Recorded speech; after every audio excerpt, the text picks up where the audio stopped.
Romanos capítulo 8 hoje é a parte a parte 4, tá bom? Só um pedido muito do fundo do meu coração, por favor, com todo carinho. Gente, eu sou uma pessoa muito fofa. Eu tô pedindo então com fofura. Não façam perguntas, porque vai me desconcentrar do andamento. Espera, eu fiz de uma forma linear, eu preparei, tá? Tá bem linear. E aí no finalzinho, quando acabar, aí você faz a pergunta que você quiser. Porque muitas perguntas que vocês fazem, no andar da carruagem, já está planejado de responder. Entendeu? Então calma, respira, para tudo que você está fazendo, porque eu vou dar muita informação para vocês. Se vocês não focarem, vocês vão se perder. E aí eu vou ter que parar o entendimento de todo mundo para voltar para você. Então vamos devagarzinho, tá? Eu vou desenhar bastante coisa. A Eli tá dizendo que eu não sou fofo. Eli, sua fuça. Eu não sou fofo. Eu sou um amor. Romanos capítulo 8, verso 16, né? Vamos continuar nossa leitura. O mesmo Espírito testifica com o nosso Espírito que somos filhos. O mesmo Espírito com E maior, Espírito Santo, testifica. Testificar ele garante, ele te convence, ele comprova, entendeu? Ele testifica com o nosso espírito, aqui o Ezinho minúsculo, que nós somos filhos de Deus. Então você não tem que ter medo, tá? Você não tem que ter medo do será que vou ser salvo? Será que não vai? Em Jesus com certeza vai. Em Jesus com certeza vai. 17. Priscila, você mandou um e-mail, eu li o seu e-mail. Eu não respondi ainda porque eu achei um tema muito delicado. Calma aí que eu vou responder. 17. Se nós somos filhos, olha que legal, logo somos herdeiros. Eu quero focar hoje nessa palavra, o herdeiro. Herdeiro significa aquele que recebe a herança, tá? Você é o alvo da herança. Herdeiros de Deus e co-herdeiros de Cristo. Veja bem, se é certo que com ele padecemos, para que com ele sejamos glorificados. Eu vou fazer uma parte 5, né? Se Deus permitir amanhã, se não na quarta, quinta, Deus sabe quando. E eu vou falar de novo desse texto porque eu quero falar desse padecemos com ele, tá? Fique aí já avisado.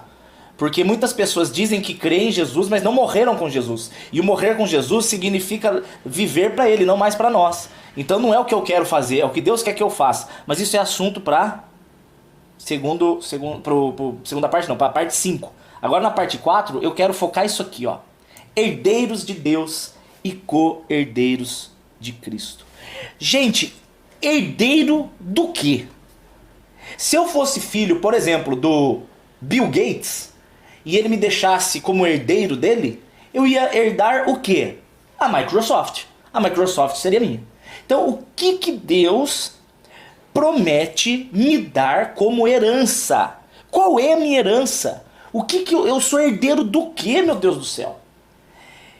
Você é herdeiro da glória. Você é herdeiro de uma habitação celeste. Você é herdeiro da vida eterna com Deus. Essa é, sem dúvida nenhuma, a maior de todas as promessas das Escrituras. Cara, você pode ter promessa de casamento, que bom. Promessa de um carro zero, que bom. Promessa de uma saúde de ferro, que bom. De um emprego fantástico, maravilha. De filhos, muitos filhos, que lindo. Uma casa na praia, aleluia. Mas nada disso se compara com a vida eterna na presença do Senhor. A salvação em Cristo Jesus, o nome escrito no livro da vida, a presença eterna, maravilhosa e deliciosa e fantástica e querida do nosso Deus. Essa é a nossa herança, esse é o nosso alvo. Filipenses capítulo 3, deixando para trás, esquecendo-me das coisas que para trás ficam, avanço para as que estão diante de mim, avanço rumo à soberana vocação em Cristo Jesus. Eu quero caminhar para aquele dia em que eu vou ouvir bem-vindo, bendito do meu Pai. Isso é a herança. Dane-se quantos sexos você fez, quanto dinheiro você teve, quanta fama você teve, quanto poder você teve. Isso no céu não serve de nada, de nada. E pessoas vivem por essas coisas passageiras e ignoram a que realmente importa, que é a eternidade com Deus. A herança, essa é. Primeiro texto que eu quero ler com vocês hoje. João capítulo 5, verso 28 e 29. Gente, se você quiser anotar, anota. Se não, vai estar aqui, eu vou pôr no YouTube depois, né? Para os mais preguiçosinhos que querem pegar o negócio já pronto. Não tem problema. Mas você não vai ter a mesma absorção que você vai ter se você pegar pronto do que se você sentar para estudar. É impossível, né? Mas vamos lá. Primeiro texto tá aqui que eu quero usar, João capítulo 5, verso 28 e 29. Qual é a herança das pessoas? Primeira coisa aqui, ó, eu vou começar escrevendo aqui. Eu vou escrever bastante, hoje eu vou usar muito o pente e eu não tô preocupado com hora não, viu? Eu vou devagarzinho aqui, ó, destinos. Destinos do homem após a morte. Qual é a herança? Quais são a herança? Herança 1, dos filhos, glória. 2, dos ímpios. Oh, Jesus Cristo, ajuda aqui. Inferno. Inferno, condenação.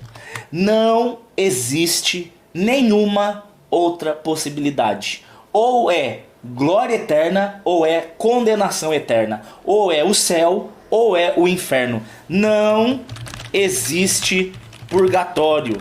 Isso é uma invenção medieval da Igreja Católica. Isso não existe. Tá? O texto base para eles de purgatório está em Mateus capítulo 5, quando ele diz que se você não perdoar o seu irmão, você será lançado nas cadeias e não sairá de lá enquanto não pagar o que você deve. Aquilo ali ele está falando de peso mental, ali ele está falando de uma condenação na sua mente, ele não está falando de condenação eterna. Olha que o texto diz, Jesus falando, isso aqui é Jesus Cristo falando.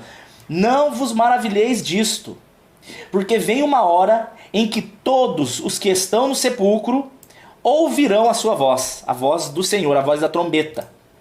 Olha aqui as opções. Os que fizeram o bem sairão para a ressurreição da vida, e os que fizeram o mal para a ressurreição da condenação. Então nós só temos duas saídas.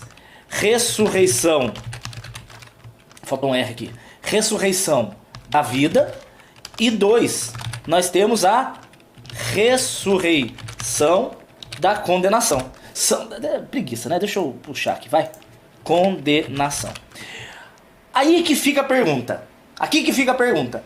Qual é então a ressurreição da vida e a ressurreição da condenação? O que define para onde eu vou?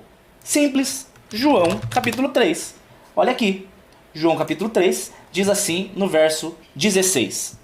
Porque Deus amou o mundo. Olha, já me dá até vontade de chorar. Meu Deus. Deus amou o mundo de uma tal maneira que deu o seu único filho, para que todos aqueles que creem, eu não sei falar português, enfim, que importa você me entender, todo aquele que crê que Jesus Cristo é o enviado de Deus não morre, mas ele tem a vida eterna. Então a vida eterna não está baseada em pecado, a vida eterna está baseada em crer em Jesus ou não. Lógico que tem, né, ali a consequência. Porque quem crê em Jesus, consequentemente anda em santidade. Então é impossível dizer que crê em Jesus, mas não anda em santidade. Quem não anda em santidade não conhece Jesus. Porque quem conhece Jesus anda em santidade. Então tá uma coisa ligada na outra. Quem quiser entender mais sobre isso, tem um vídeo meu no YouTube chamado Daniel Saad, Entendendo Salvação. Eu falo sobre a justificação e a santificação. Vê lá, vê lá. Mas aqui tá aqui. Deus amou o mundo de uma tal maneira que ele deu seu único filho. E todo aquele que crê em Jesus tem vida eterna. Olha só, Deus não enviou o filho ao mundo para condenar. Não. A condenação, ela é depois, tá? Agora, em vida, você entenda uma coisa. Não existe um julgamento. Eu vou falar do trono branco e do julgamento, eu vou explicar isso depois. Mas não existe um julgamento como algumas pessoas pensam, que a pessoa... Eu vou pegar essa Coquinha aqui de exemplo. Aí tá lá a Coquinha, ela tá no tribunal. Aí vem aqui, Deus está no tribunal. Aí Deus está olhando pra ela. E aí ele fala, você está... Aí ela não sabe. Ai meu Deus, salvo ou condenado? Você está, rufem os tambores. Trrr, salvo, uhul! Não, velho, isso é ridículo. Eu tô fazendo uma forma bem infantil pra você. Isso é ridículo. A pessoa não chega diante da condenação ou da salvação sem saber. O que acontece? Todos nascem condenados. Isso está em Romanos 3. Todo mundo já nasceu perdido. O que Jesus vem, ele vem e ele estica a mão para salvar. Então Cristo não vem condenar. Por quê? Porque já estão condenados. Romanos 3, 23. Então ele estica a sua mão, ele demonstra o seu amor através da cruz, o Espírito Santo vem e te revela que ele veio te salvar. Então ele estica a mão para te tirar. Você entende? Então o que ele fala? Deus enviou o seu filho não para condenar o mundo. O mundo já está condenado, velho. Mas para salvar o mundo. E aqui quando ele está falando mundo, é das pessoas, tá? Ele não está falando mundo do planeta Terra, porque o planeta Terra já está condenado. Né? Deus vai criar um novo céu e uma nova terra. Esse que a gente vive será destruído. Então ele não veio salvar o que vai ser destruído. Ele veio salvar pessoas, ok? Mas para que o mundo fosse salvo. Beleza. 18.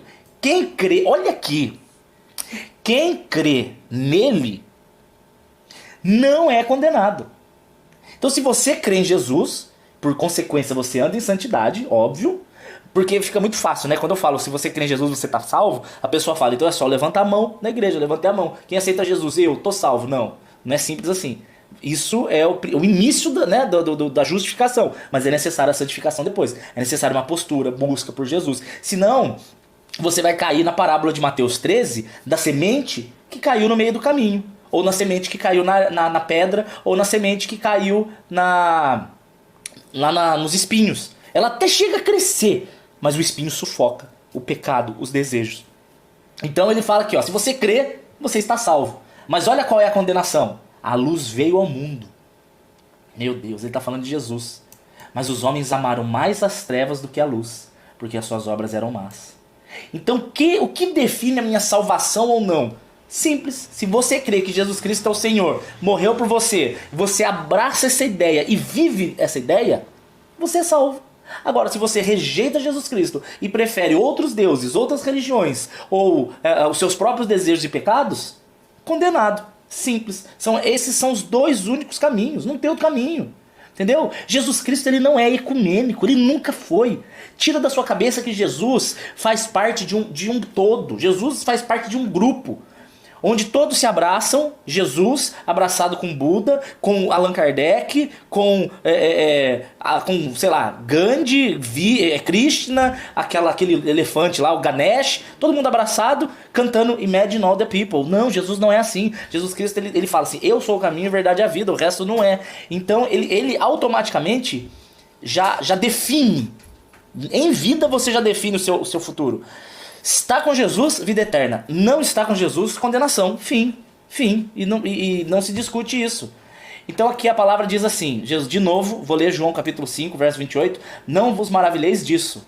Vem a hora em que todos os que estão no sepulcro ouvirão a sua voz. Os que fizeram o bem sairão para a ressurreição da vida. E os que fizeram o mal para a ressurreição da condenação. Então a ressurreição da vida é crer em Jesus. E a ressurreição da condenação é para os que rejeitaram a Jesus. Ponto. Não tem outro caminho. Não existe purgatório, não existe reencarnação. Olha só o que a Bíblia diz. Hebreus 9, 27. Jesus Cristo. Essa é uma das regras doutrinárias básicas do Evangelho de Jesus Cristo. Ao homem está ordenado morrer uma só vez. Uma só vez. Vindo então o juízo. Uma só vez. Por isso, meus queridos, que quando você for estudar Apocalipse e alguém falar para você que Moisés é uma das duas testemunhas, não é. Moisés morreu. Quer ver? Moisés morreu. É o último texto de Deuteronômio. Eu não lembro exatamente aonde que tá, mas ele morreu. É Moisés, Deuteronômio 34, aqui ó. Morreu, cadê? Ah lá, verso 5, Deuteronômio 34, 5. Moisés, servo do Senhor, morreu na terra de Moabe. Então Moisés morreu, filho.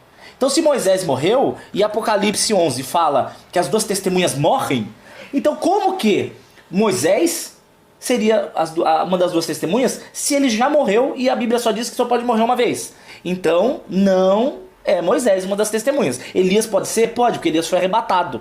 Enoque pode ser? Também, porque Enoque também foi arrebatado. Ou seja, eles não morreram, mas Moisés não pode, porque senão ele teria que morrer duas vezes, desobedecendo a palavra. A palavra diz que Hebreus, aqui ó, 9, ao homem está dado o direito de morrer uma só vez, vindo então o juízo. Então reencarnação é biblicamente uma farsa, ok? Reencarnação não existe. Você não viveu vidas passadas, tá bom? Isso aí é lenda, isso é antibíblico. Alguém comentou, um comentário, que eu que decido aonde irei passar a eternidade. Não, essa informação não está correta, meu bem.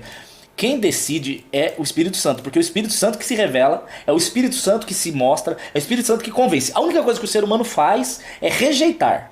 Então você pode rejeitar, você pode falar não quero, mas ninguém pode falar quero, ninguém busca Deus, é ele que se revela, mas o ser humano pode rejeitar. Existe um ramo doutrinário, principalmente dos presbiterianos, que eles creem que a graça é irresistível. Não creio nisso, né? Eu sou totalmente contrário a essa pregação de que a graça é irresistível, ela é resistível. Eu creio nisso, mas não é o assunto hoje, beleza? Então vamos lá. O que eu quero falar hoje para vocês então? Sabendo que existe só dois caminhos, sabendo que só existe ou a condenação ou o inferno, aí que vem a pergunta. Então para onde vai o morto? Ele já vai para o inferno? Ele já vai para o céu? Ele já vai para a glória? Vamos lá. Aqui é uma linha do tempo, tá bom? Aqui é uma linha do tempo. E aqui é a cruz de Cristo. Então tudo que acontecer para cá é antes da cruz de Cristo. Tudo que acontecer para cá é depois da cruz de Cristo, tá bom? Aqui está a antes de Cristo, e aqui está a pós-Cristo. Ah, tá, as pessoas estão falando de Lázaro. Não, gente, o Lázaro ele não conta porque ele voltou na própria vida dele, entendeu? O Lázaro não veio como uma nova vida. Jesus devolveu a vida para o próprio corpo de Lázaro. Tá? Não é como uma nova vida. Ele não morreu duas vezes. Na verdade, ele voltou a ser quem ele era. Jesus cancelou a primeira morte dele. É isso que Jesus fez. Então não é uma vida nova, tá? Ele deu vida a mesma vida que Lázaro tinha, ele devolveu para a carne de Lázaro. Então Lázaro continua sendo o mesmo que ele era. Por isso que ele não morre duas vezes. A primeira morte dele foi anulada. Antes de Cristo, depois de Cristo. Por que eu quero falar isso? Porque nós temos que entender uma coisa. A palavra inferno. Para a gente começar a entender sobre céu e inferno, nós temos que falar sobre a palavra inferno. Inferno, na Bíblia, em português, tá? Em português, causa um problema.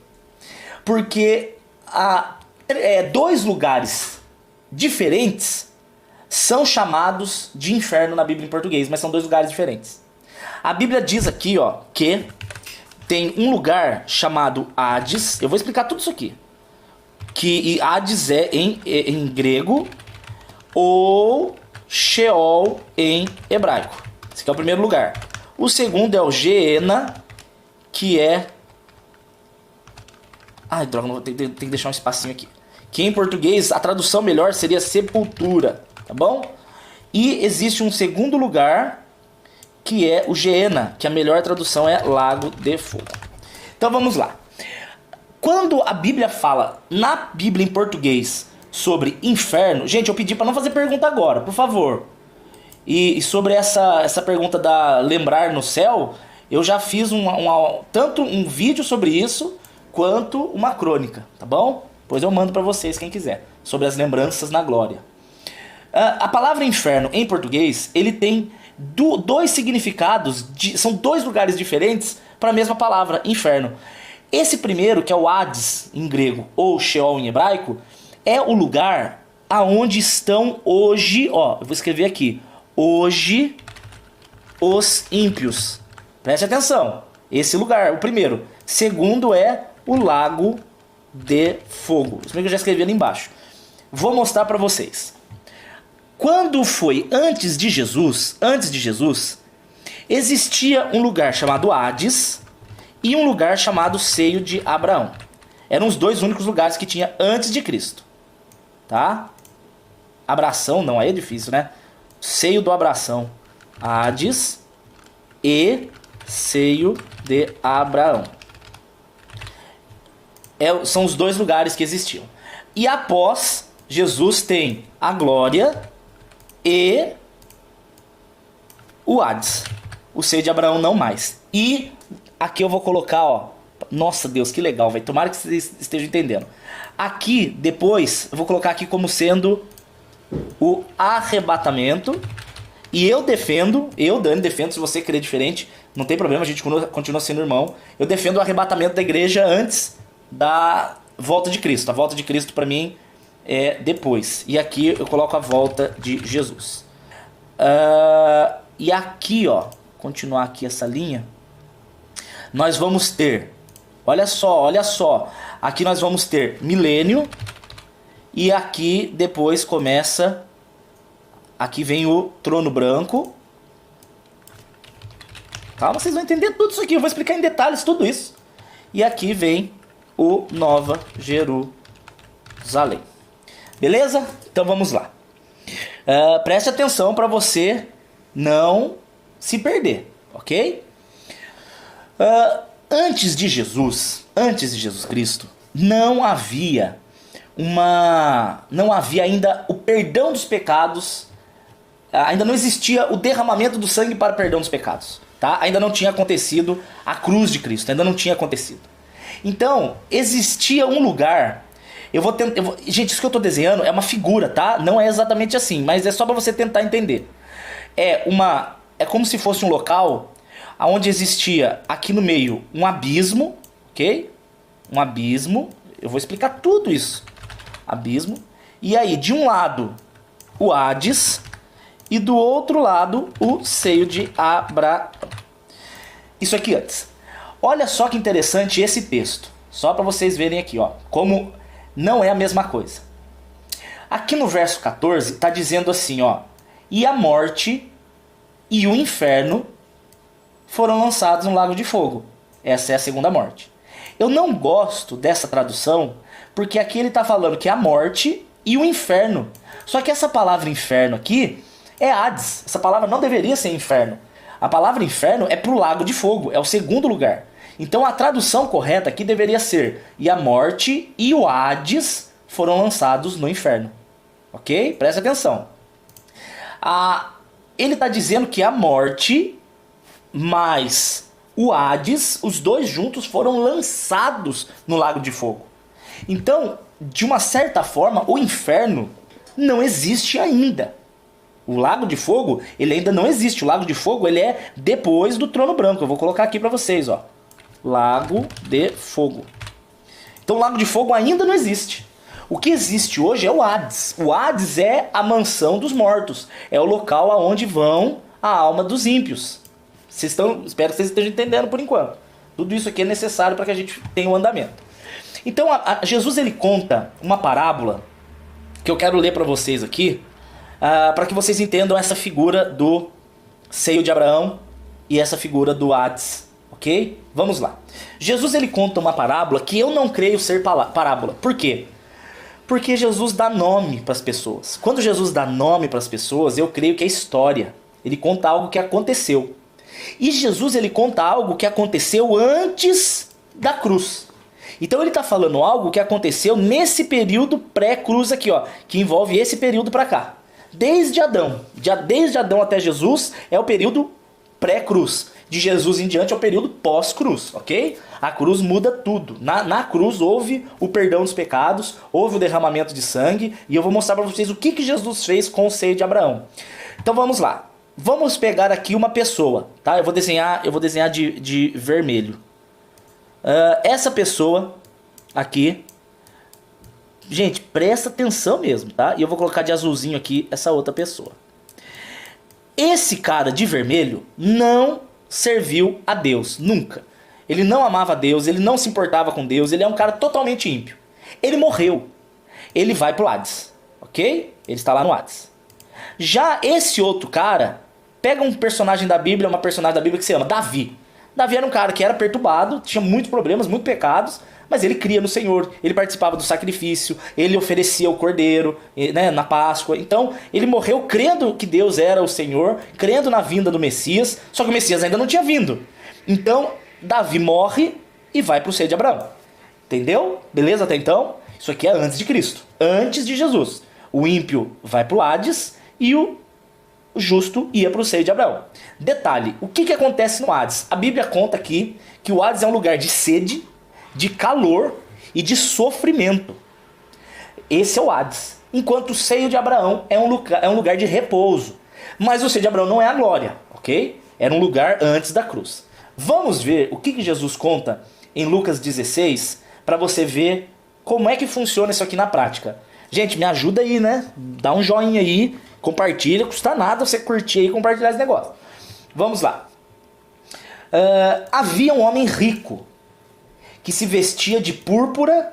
Púrpura é uma roupa de cor bonita, e linho finíssimo. E vivia todos os dias regalada e esplendidamente. Ou seja, era um cara que curtia as paixões desse mundo. É esse carinha de vermelho aqui. Havia também um mendigo chamado Lázaro, que jazia cheio de chagas na porta dele.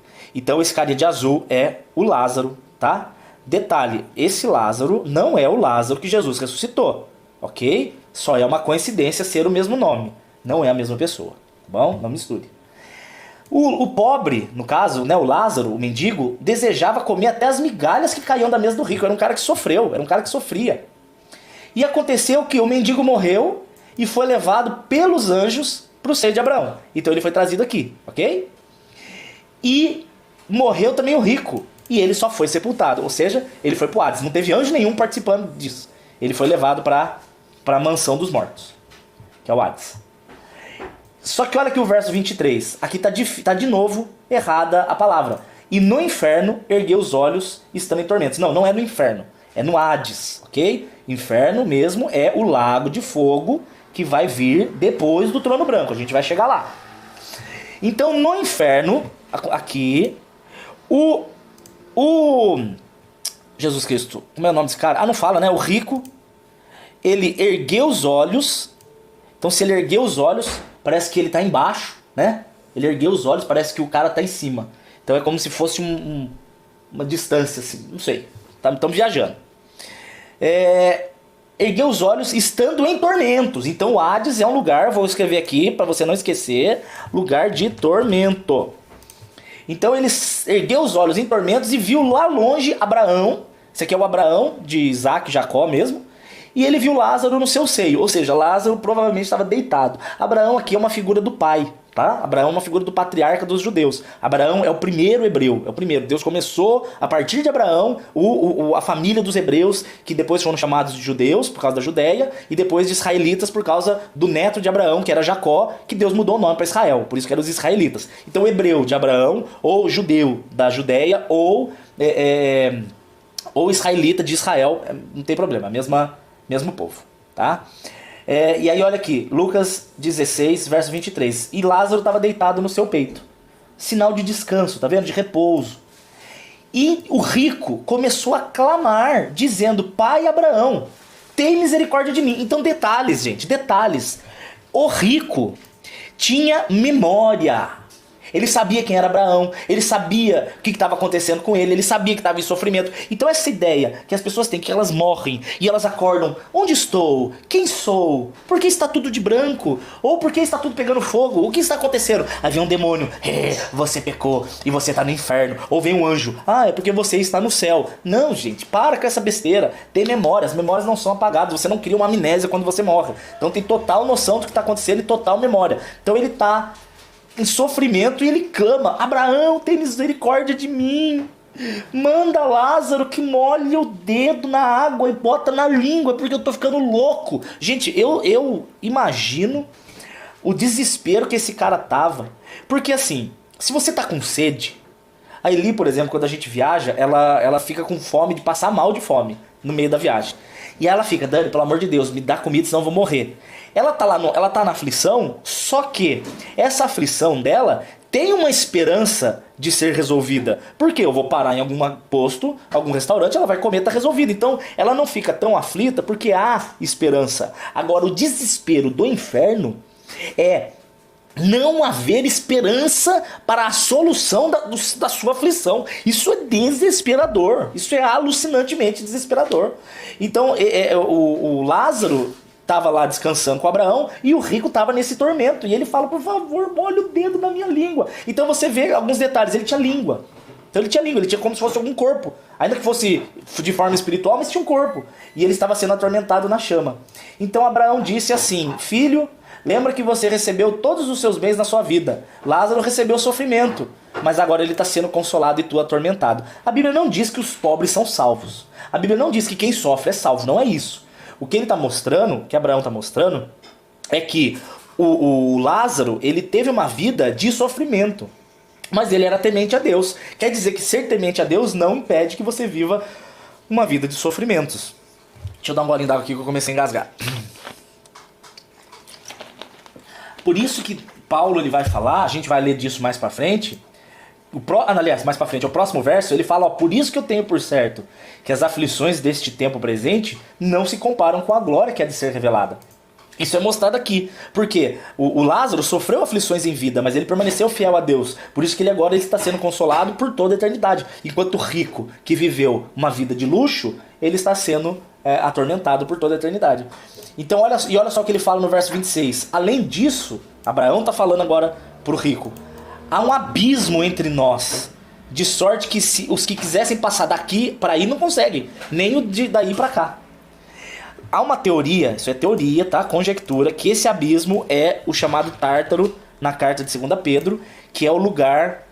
não é o Tártaro do bafo do seu vizinho, não é isso que eu tô falando. O Tártaro é o nome desse abismo, é uma teoria isso, tá? Não tem como comprovar. Aonde estão presos muitos dos anjos caídos que se revoltaram contra Deus. Mas isso é um assunto mais pra frente.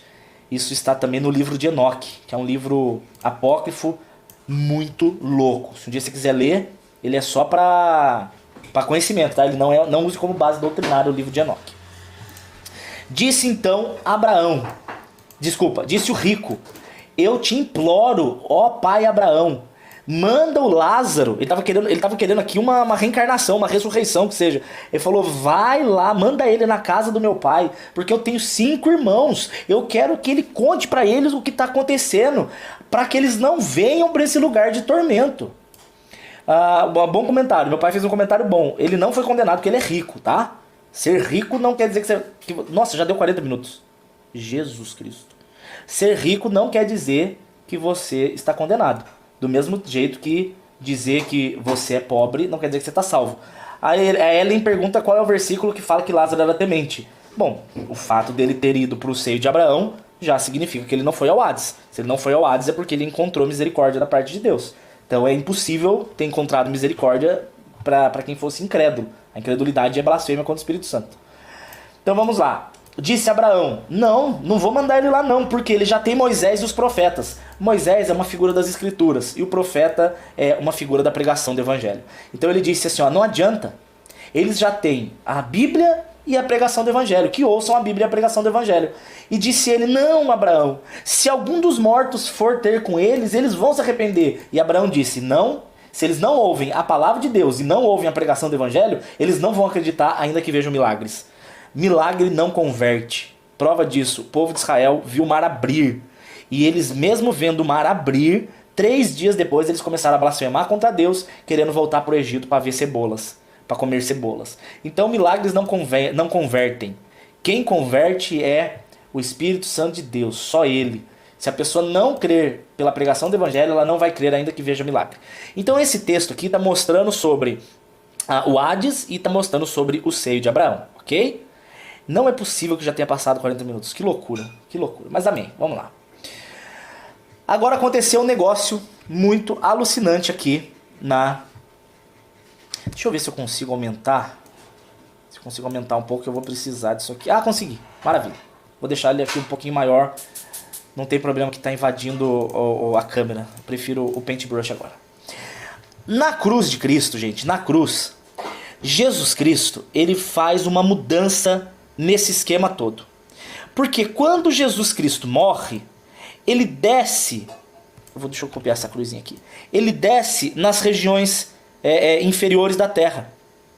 E olha o que acontece quando Jesus desce. Eu vou colocar aqui essa cruzinha como sendo Jesus, tá? Olha o que acontece aqui em 1 Pedro capítulo 3, verso 18. Cristo padeceu uma vez pelos pecados. O justo morreu pelos injustos, para levar-nos, olha só essa palavra, levar-nos a Deus. Morto sim na carne, mas vivificado no espírito. Igual a gente, tá? Igual Romanos 6 e Efésios 2, a mesma coisa. E em espírito, ele foi e pregou aos espíritos em prisão. Então olha que interessante. Jesus, quando ele desce para as regiões inferiores, ele foi pregar aos espíritos em prisão. Quem eram os espíritos em prisão? Eram os crentes em Jesus. Não Jesus, porque Jesus não tinha ainda esse nome, Jesus, o Messias. Eles criam no Messias, só que como o pecado ainda não havia sido pago, eles ainda estavam presos, entre aspas, no seio de Abraão, porque o seio de Abraão não era um tormento, mas eles ainda não estavam na glória. O livro de Enoque não está na Bíblia Católica. O livro de Enoque é um apócrifo, ele é uma escritura extra, ok? Ele é da tradição judaica. Ele só se encontra para baixar em PDF. Uma tradução muito difícil ainda. Mas vamos voltar aqui. Então, quando Jesus ele desce, ele foi pregar para os espíritos que estavam presos. Ele foi pregar para Davi, para Abraão, para Isaac, para Jacó, para Levi, para Samuel, para Ana, para Rebeca, para quem sabe, né, o Sansão, porque ele é citado em Hebreus 11 como o herói da fé. Jesus chegou para essa galera. Imagina Jesus chegando e falando: galera, é o seguinte, venci, bora todo mundo pra glória. Aquela festa, sabe? Aquela alegria. Colossenses 3 fala que ele expôs a vergonha, o diabo e os seus demônios. Então era a galera lá, os demônios e os ímpios do lado de lá, falando: caramba, era verdade, eu devia ter crido, então você só tem uma chance agora. Aí, o que Jesus faz? Quando ele desce para pregar aos espíritos em prisão, olha o que ele faz. Efésios capítulo 4, verso 8, diz assim: por isso, subindo ao alto, ou seja, ele subiu, levou cativo é preso, tá? Levou para ele. Levou preso o cativeiro. Isso aqui é um joguinho de palavras. Paulo era muito poeta, ele gostava desse joguinho de palavras. Então ele disse, subindo ao alto, ele levou preso a prisão. Essa é a expressão. Cativo, cativeiro. Ele levou para ele, o preso com ele, aquilo que prendia os filhos dele. E além disso, deu dons aos homens. Ora isto, ele subiu, o que é? Senão que antes ele tinha descido as partes mais baixas. Então Pedro... aliás, desculpa, aqui é Paulo em Efésios, né? Paulo ele está garantindo que Jesus desceu nessas regiões para levar cativo o cativeiro. Então a figura que nós temos é essa aqui, ó. Então Jesus desce no seio de Abraão e ele pega não só o Lázaro, né? Mas ele pega todos os que são dele e ele leva. Eu vou colocar aqui, ó. Eu vou fazer aqui uma outra coisinha chamado glória. A glória com o Pai. Então o que Jesus faz? Jesus ele ressuscita, ok? Ele ressuscitou, e ele ressuscitou, levou cativo o cativeiro e levou todos para a glória. Por isso que você vai ver a expressão do tipo ele pro bandido. Deixa eu só subir minha cadeira. Ele dizendo pro bandido assim: hoje mesmo você vai estar comigo no paraíso. Por quê? Porque Jesus estava levando as pessoas para o paraíso. As pessoas que estavam presas no seio de Abraão foram levadas por Jesus para a glória, para o paraíso. Por quê? Porque o pecado foi pago em Jesus Cristo. Então ele foi resgatar aqueles que estavam, entre aspas, presos, porque preso dá uma ideia de ruim, né? Mas eles estavam presos, mas no descanso. Levar para a presença dele. Quer ver um outro texto que mostra isso? Que coisa muito alucinante. Olha o que acontece depois que Jesus Cristo ressuscita. Ele morre, olha aqui.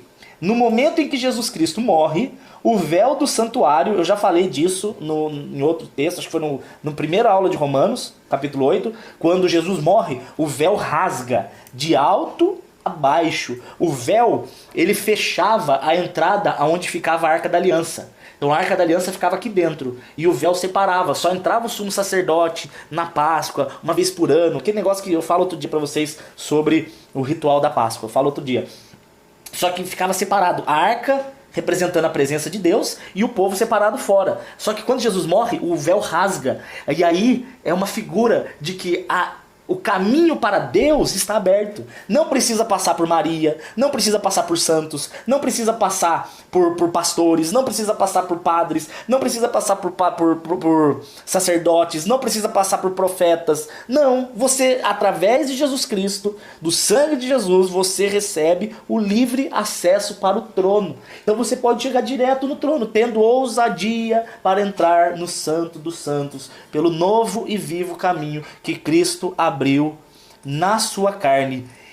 E o véu que separava já não separa mais. A luz que outrora apagada agora brilha e cada dia brilha mais. Meu Deus!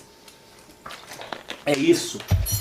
E aí o que acontece? Ele rasgou de alto a baixo, a terra tremeu, as rochas partiram, os sepulcros se abriram, olha aqui. E o corpo de muitos corpos, né, porque foram vários, de muitos santos que haviam morrido. Só um pause. Santos não são os santos católicos. Não é São Paulo, São Pedro, não. Santo é uma palavra grega que significa separados, que ela vem também do hebraico, que é o kadosh, né? Então, o santo, uma palavra significa separado para. Então, todo aquele que é de Jesus, aquele que foi resgatado do mundo das trevas, como ele diz em 1 Pedro capítulo 2, verso 9, ele diz que ele nos resgatou do império das trevas e nos levou para o reino do Filho do seu amor, para que a gente anuncie as grandezas dele, né? Então, esse ato de te tirar do mundo e te separar para ele, te torna santo. Então, santo é um estado daquele que é salvo. Nós somos santos porque nós somos separados para Deus. Então olha o que ele fala: os sepulcros se abriram e os corpos de muitos santos que tinham morrido foram ressuscitados. Esses santos morreram antes de Jesus, ok? Foram antes de Jesus. Então se eles morreram antes de Jesus, eles estavam aonde? Muito bem, no seio de Abraão. Então quando Jesus ressuscita, olha só o que ele fala, olha só. Porque tem gente que já me questionou: Dani, mas se Jesus é as primícias da ressurreição em 1 Coríntios 15, por que fala que eles ressuscitaram antes de Jesus? Não fala que foi antes de Jesus. Olha o verso 53. E eles saíram do sepulcro depois da ressurreição de Jesus. Entraram na cidade e apareceram muitos. Então olha que louco. Jesus, ele ressuscita, traz as pessoas do seio de Abraão e começa a levar essas pessoas para a glória. E junto com ele, todas essas pessoas que estavam mortas em Jerusalém, né, ali, ao entorno ali, só que já eram santos, já eram pessoas que criam no Messias, que eles estavam no seio de Abraão, ressuscitaram. Por quê? Porque Jesus estava levando todos eles para habitar já na glória. Então agora vem uma pergunta que todo mundo me faz. Vamos só fazer uma recapitulação muito rápida até agora. O que nós aprendemos? O que nós entendemos até agora? Primeiro, só tem dois caminhos: céu ou inferno. Não tem outro caminho. Essa é a primeira lição. Segunda lição: o céu é para todos aqueles que creem em Jesus Cristo. Inferno é para todos aqueles que rejeitam a Jesus Cristo. Ponto. Terceira lição: inferno na Bíblia tem duas palavras em português que significam dois lugares diferentes. O primeiro é o Hades e o segundo é o lago de fogo, ok? Guardem as perguntas pro fim. Então, a Rebeca, calma minha filha, eu pedi para você perguntar no fim. Eu já começo com 3 perguntas de uma vez. Aí, já perdi o que eu tava falando. Tá.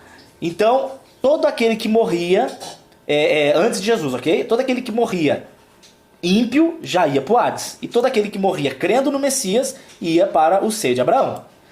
Isso até a cruz. Na cruz, Jesus Cristo leva cativo o cativeiro e ele leva as pessoas que haviam morrido para o paraíso, que é a glória, mas que não é ainda a Nova Jerusalém, tá? A Nova Jerusalém ainda não. É um lugar na presença de Deus.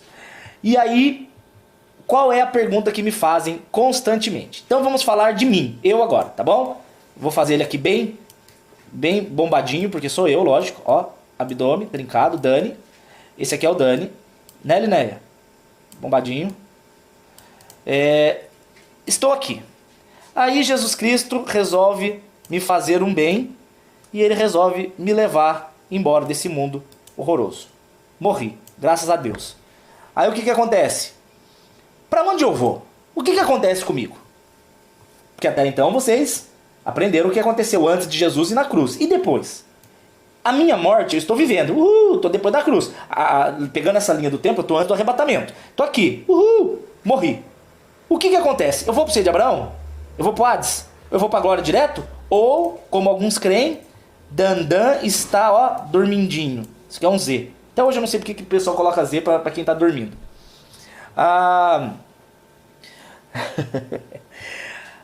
Vamos ler. Próximo texto está em 1 Coríntios capítulo 15, verso 50. Digo isto, irmãos: carne e sangue não podem herdar o reino de Deus. Então não tem como essa carne entrar no reino de Deus. Essa carne ela é contaminada pelo pecado. Então carne e sangue não entram no reino de Deus. Por isso que nós recebemos um corpo glorioso. Olha o que Paulo fala: digo-vos um mistério. Nem todos dormiremos, mas todos seremos transformados. Por que ele fala isso? Porque se o arrebatamento acontecer agora, você não experimentou a morte. Então, quando Paulo usa a palavra dormir, grava isso aqui na sua cabeça, ó. O dormir da Bíblia... Oh, meu Deus, deixa eu aumentar essa letra aqui, hoje tá osso. Aqui, ó. Nossa, não aumentou porcaria nenhuma. Aqui tá bom, vai. Quando Paulo fala dormir, ele não diz sono. Não, dormir é porque a palavra morrer é errada pro crente. Sabe por quê? Pensa comigo. Vamos pensar agora lógica, tá? Se eu já morri com Cristo na cruz, de acordo com Romanos capítulo 6, verso 6, diz que eu já morri com Cristo na cruz, ou Gálatas 2:20, né? Estou crucificado com Cristo e vivo não mais eu, mas Cristo vive em mim. E Hebreus 9:27 diz que só morremos uma vez. É errado dizer que o crente morre. Crente não morre. A palavra que Paulo usa, dormir, é um eufemismo. Eufemismo é tipo assim, você quer chegar pra pessoa e falar que o seu vô morreu. Você não fala, vô morreu. Você fala, olha, o vô, né, pendurou a chuteira, bateu as botas, descansou, voltou para casa, qualquer coisa do tipo. Paulo usa a palavra dormir, mas essa palavra não quer dizer sono. Tanto que se você pegar o Strong em hebraico, ele diz ali, uma das traduções da palavra dormir, usada aqui por ele, que eu esqueci a palavra em grego, tô com preguiça de abrir aqui o site, é colocar para esperar. Colocar para esperar. Então, quando Paulo fala dormir, ele está referindo a, entre aspas, morte do crente. Porque o ímpio morre. O ímpio vai morrer. E vai pro Hades. Mas o crente não, porque o crente já morreu com Cristo. Como é que ele vai morrer duas vezes? Então, se acontecer... Vamos voltar aqui. Se acontecer, eu, Dani, estou aqui. E aí... Deixa eu apagar aqui. O descansar é o melhor. Aqui. Morri. Beleza. Não morri, eu já morri com Cristo. Então, o que acontece? Eu vou ser automaticamente levado para a glória com o Pai. Então, hoje, se eu, Dani, morro, tá? Se eu morro hoje, eu não vou morrer do ponto de vista da morte do ímpio. Porque o ímpio será levado para o Hades. O Hades continua. Mas eu, Dani, pela fé que eu tenho em Cristo Jesus e pelo convencimento do Espírito Santo em minha vida, eu serei levado para a glória junto ao Pai. Entendeu? E aí o que acontece nesse... Olha só aqui. E aí todos seremos transformados. Paulo está falando isso porque Paulo está citando do arrebatamento. Porque se eu estiver vivo no momento do arrebatamento, eu não vou dormir. Mas todos serão transformados. Corpo glorioso. Quando isso acontecerá? No momento, no abrir e fechar de olhos. Porque o arrebatamento é um piscar de olhos. Mas a volta de Jesus pisar na terra é só no Armagedon. Isso aqui está em Zacarias capítulo 12 até Zacarias capítulo 14. Não vai dar tempo de falar hoje disso.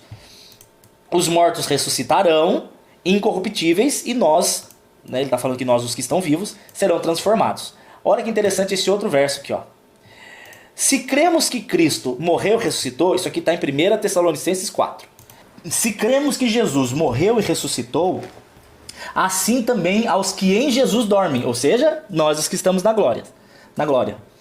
Deus os tornará a trazer com ele. Por que tornará a trazer com ele? Porque quando Jesus descer para a terra, para inaugurar o milênio, ele traz todos aqueles que estavam com ele. Então essa é a figura aqui, ó. Quando Jesus descer, ele vem, ó, a volta de Cristo é com todos os que morreram junto com ele, para que a gente habite nessa terra no milênio, por 1000 anos com ele, ok? Verso 15. Dizemos, pois, isso pela palavra do Senhor. Nós, os que ficarmos vivos para a vida do Senhor, não precederemos os que dormem. O mesmo Senhor descerá do céu com alarido, muito barulho, né? Voz de arcanjo e com a trombeta de Deus. E os que morreram em Cristo ressuscitarão primeiro. Ressuscitarão em que sentido? Ele vai ressuscitar para habitar no milênio. Gente, o milênio, ele é aqui na Terra. São 1000 anos nessa Terra, ok? 1000 anos, porque a confusão que é o seguinte. A Nova Jerusalém são prazeres que nós não conhecemos hoje. Isso está em 1 Coríntios, capítulo 2, verso 9 em diante. Nem olhos viram, nem ouvidos ouviram, nem subiu no coração do homem o que Deus tem preparado, beleza. Então a Nova Jerusalém é uma realidade divina.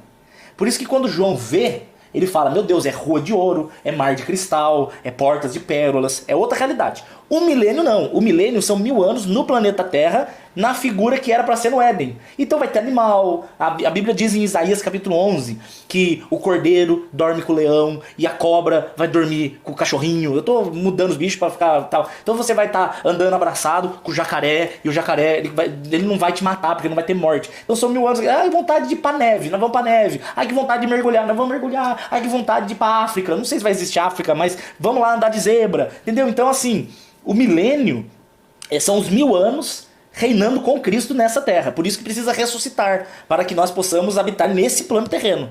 É necessário ter, mas daí não é o corpo de carne, com banha localizada e pecado. É o corpo glorioso, tá? O corpo que Jesus tem, aliás, que ele recebe quando ele ressuscita. Então ele fala isso aqui, ó. E nós, os que ficarmos vivos, então seremos arrebatados juntamente com ele nas nuvens para encontrar o Senhor nos ares e assim estar para sempre com o Senhor. Consolai-vos uns aos outros com essas palavras. Não vai dar tempo de eu falar mais muita coisa. Mas o que vai acontecer? Já vou explicando para você aqui, porque, meu Deus, é muito texto. Eu achei que daria para fazer 1 hora, mas sem chance, né? Vamos lá. Então, hoje, não estão dormindo. Vocês estão na glória. Vou provar isso para vocês em Apocalipse capítulo 6. Eu achei que eu tinha escrito aqui, mas não coloquei. Olha só esse texto. Para aqueles que ainda têm dúvida de se a gente dorme ou não, já vou provar para você que não. A Bíblia fala, eu não vou falar hoje porque não vai dar tempo, ele fala de 7 selos, 7 trombetas e ele fala de 7 taças da ira. Esses 7 selos, as 7 trombetas e as 7 taças da ira acontecem durante a grande tribulação, que é esse pedaço entre o arrebatamento e a volta de Cristo, que aqui dura 7 anos, tá? Esses 7 anos aqui.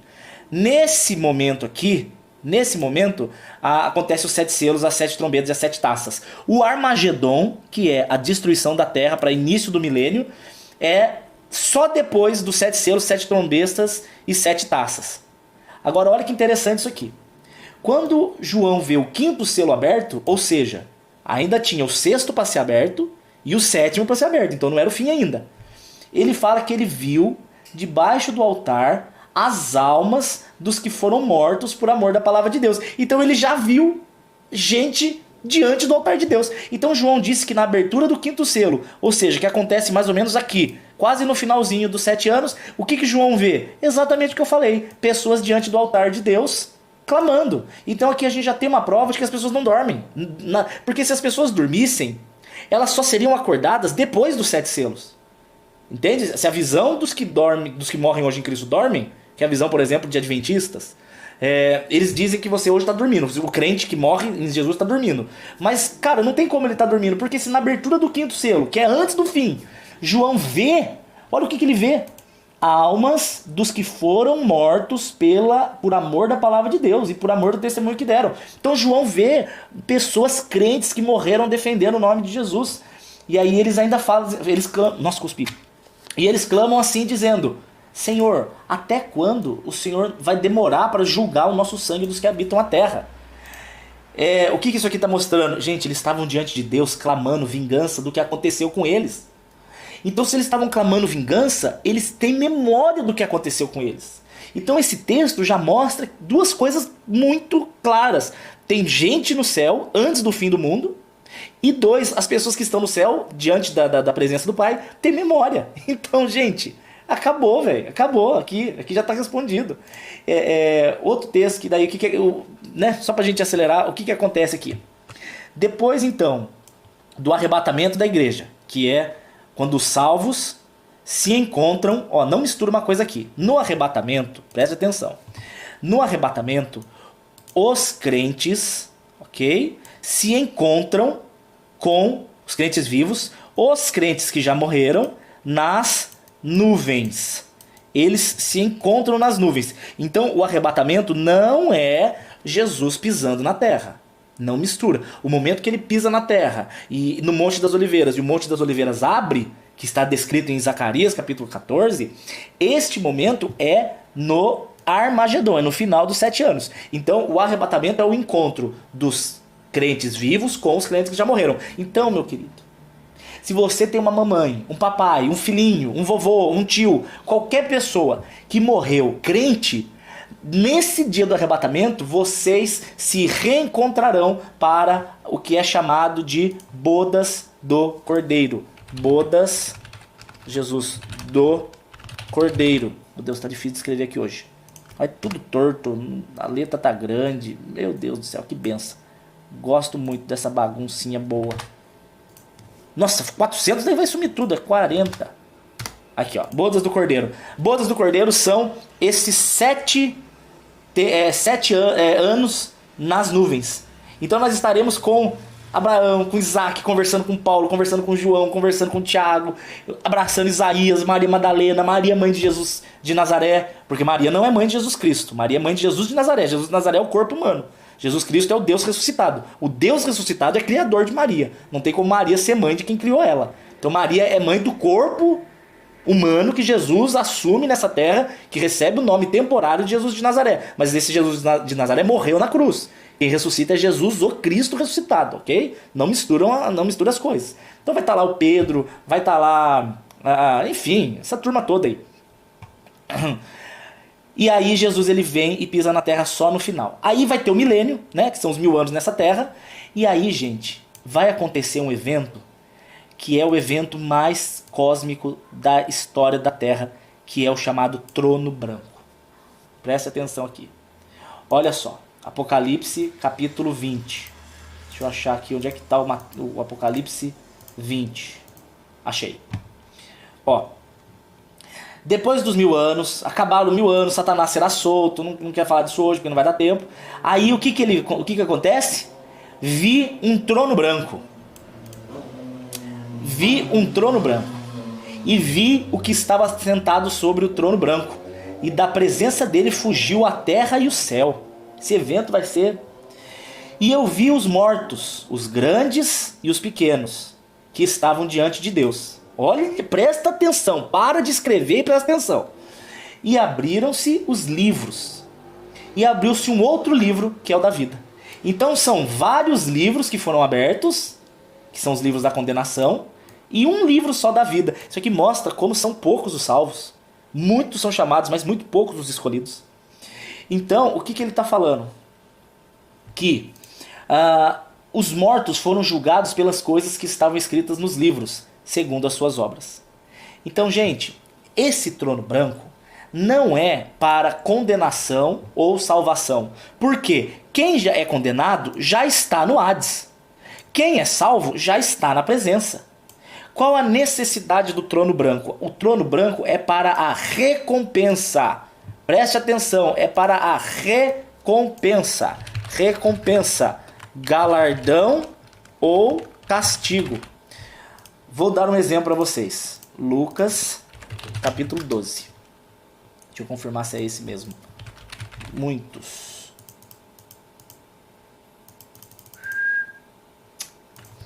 Qual que fala muitos açoites? É Lucas 12, por que eu não achei? Aqui, ó. O servo que conhece a vontade do Senhor, ou seja, aquele que conhece a palavra, e não se prepara para o que ele deseja, ou seja, não obedece, nem age para agradá-lo, será castigado com muita severidade. Mas aquele que não conhece a verdade do Senhor, ou seja, aquele que não conhece a palavra de Deus, mas praticou o pecado, receberá poucos açoites. Esse texto, Jesus mostra que existe uma diferença entre pecados. As pessoas acham que não existe pecadinho e pecadão. Existe. Existe pecadinho e pecadão. Você vai ver, por exemplo, em Provérbios capítulo 6, que Deus odeia 6 coisas. A 7ª ele abomina. Você vai ver Jesus falando, por exemplo, para Pilatos: olha, Pilatos, maior pecado tem aquele que me entregou para você.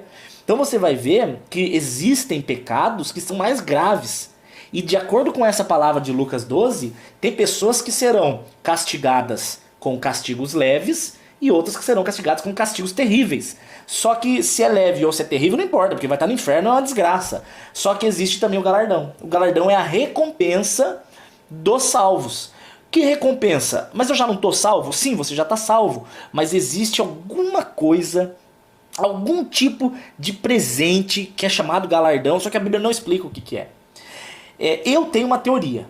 Quando Jesus fala que os fariseus eles oram alto na rua e as pessoas aplaudem eles, Jesus diz assim: eles já receberam o galardão deles. Então parece que aplauso é algum tipo de reconhecimento. O galardão, tá? É uma ideia minha. Isso aqui é meu. Então eu creio que o galardão é como você será lembrado por toda a eternidade no céu. Quem era você? Aí eles vão olhar, por exemplo, pra mim, tá? Vou dar um exemplo meu. Ah, lá o Dani, que fazia vídeo falando de Jesus. Então esse é o meu galardão. As boas obras que você fez com Jesus aqui na terra serão o reconhecimento que você vai ter diante de Deus. Entende? Então fica aí a teoria. Então o trono branco é para definir a recompensa, galardão ou o castigo. Só que aí acontece o evento que nós mais sonhamos, que está em Apocalipse 21, que diz assim: depois do trono branco, aí o que acontece? Ah, outra coisa que eu esqueci de falar. Depois do trono branco, o Hades será lançado no lago de fogo. Então o lago de fogo, que é o inferno, tá? Aqui está o inferno, depois do lago de fogo. Aí o próprio Hades é lançado no lago de fogo, junto com o diabo, junto com a besta, junto com o profeta do anticristo, junto com todo mundo que recebeu a marca, junto com todos os ímpios. Todos eles são lançados no lago de fogo. E nós vamos ver o quê? Isso aqui, ó, Apocalipse 21. Vi um novo céu e uma nova terra, porque o primeiro céu e a primeira terra passaram e o mar já não existe. E eu, João, vi a santa cidade, a nova Jerusalém, que de Deus descia do céu, adereçada, ou seja, enfeitada, como uma esposa ataviada para o marido. E eu ouvi uma grande voz do céu que dizia: eis o tabernáculo de Deus com os homens, pois com eles habitará e serão seu povo. Deus limpará as suas lágrimas, não haverá morte, não haverá pranto, nem clamor, nem dor, porque as primeiras coisas já são passadas. Então aqui nós estaremos vivendo no milênio, né? Aí quando chegar no último dia do milênio é o trono branco. Aí o trono branco eles jogam o Hades e os ímpios e o diabo e os demônios e o anticristo e o profeta do anticristo e todo mundo no fogo, e os santos vão ver a descida da Nova Jerusalém. Aí começa aqui, ó, a Nova Jerusalém, que é o quê? A eternidade na presença de Deus e na presença de todos aqueles que creram no Senhor Jesus. A Nova Jerusalém, então, essa ideia de que você será levado para o céu não é verdade. A Nova Jerusalém desce e nós habitamos nela para sempre. Então a pergunta é: o que acontece depois da morte? Vamos resumir? O que acontece depois da morte? O ímpio vai para o Hades. O salvo vai para a presença do Senhor. Depois, o ímpio é lançado no fogo e o salvo recebe a Nova Jerusalém e habita com ela para sempre. Aí no meio tem o Apocalipse, no meio tem o milênio, no meio tem o trono branco, mas aí eu já falei durante essa 1 hora e 14 minutos. Amém, gente? Amo vocês. Não vou responder perguntas agora, porque senão o vídeo vai ficar muito longo no YouTube.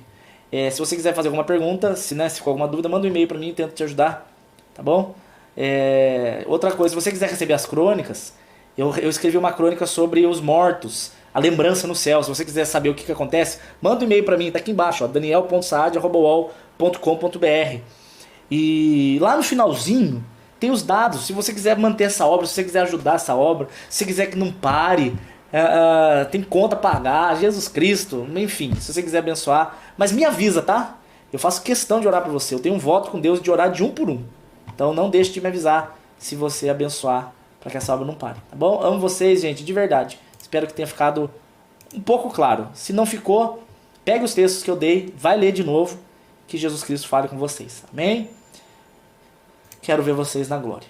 Beijos, beijos, beijos. Tchau.